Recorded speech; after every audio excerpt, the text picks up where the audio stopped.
When the machine breaks, burnout, collapse, and reinvention inside the City of London. The City of London is a machine built on momentum. Its gears never stop turning. Its screens never go dark. Its decisions never pause. To the outside world, the city appears invincible, a relentless engine of ambition, competition, and opportunity. But every machine has a breaking point.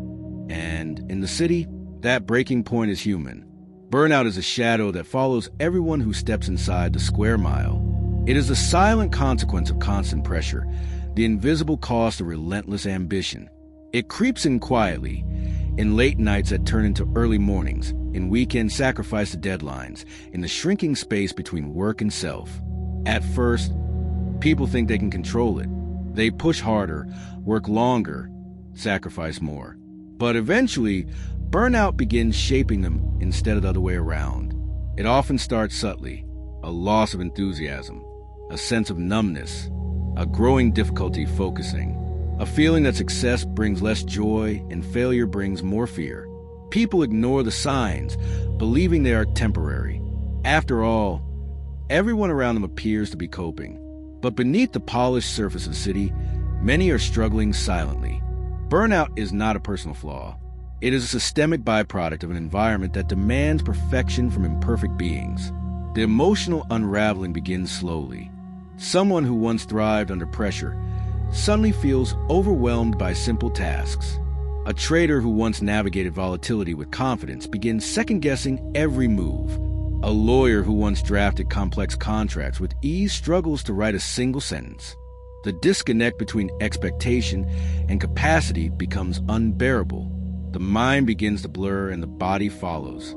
Anxiety becomes a steady companion. It appears at random moments, on the commute, during meetings, in the quiet hours of the night. It grows heavier with every unresolved responsibility. People begin waking with dread, feeling trapped between ambition and exhaustion. Their internal world becomes a battlefield where competence fights fatigue, where desire fights depletion. And then comes a breaking point. For some, it is emotional. A sudden collapse during a meeting, tears that cannot be stopped, a feeling of suffocation. For others, it is physical. Fainting, panic attacks, chest tightness, stress-induced illness. And for many, it is invisible. A quiet resignation, a slow withdrawal from relationships, a hollowing of the spirit. The city sees these collapses often, but rarely acknowledges them. People disappear for a time, then return, changed. Yet burnout is not only an individual crisis. It is an organizational one. Teams become unstable. Mistakes multiply. Creativity disappears. Leaders make decisions driven by fatigue rather than vision. Institutions pride themselves on high performance, yet overlook the psychological erosion that threatens that performance from within. The city runs on human capital, but often forgets that the humans are not machines. Burnout also exposes the emotional contradictions of the city. Ambition drives people to extraordinary achievements, but also drives them to self-destruction. Competition fosters excellence, but also fuels insecurity.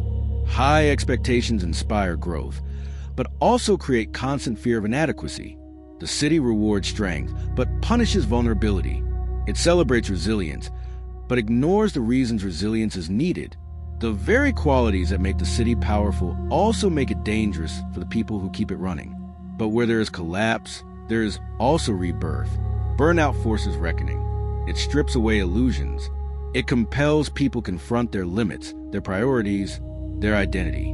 Many who break eventually rebuild, wiser, grounded, transformed.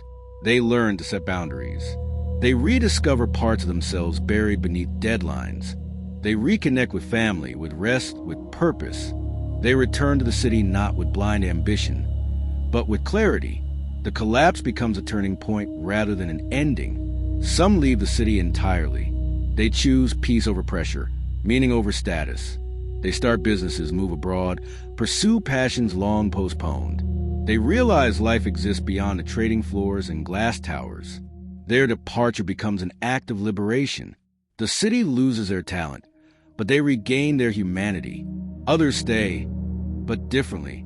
They no longer sacrifice everything for career progression. They choose selective intensity rather than constant sacrifice. They focus on mastery instead of comparison. They mentor others, recognizing them the early signs of struggles they once endured.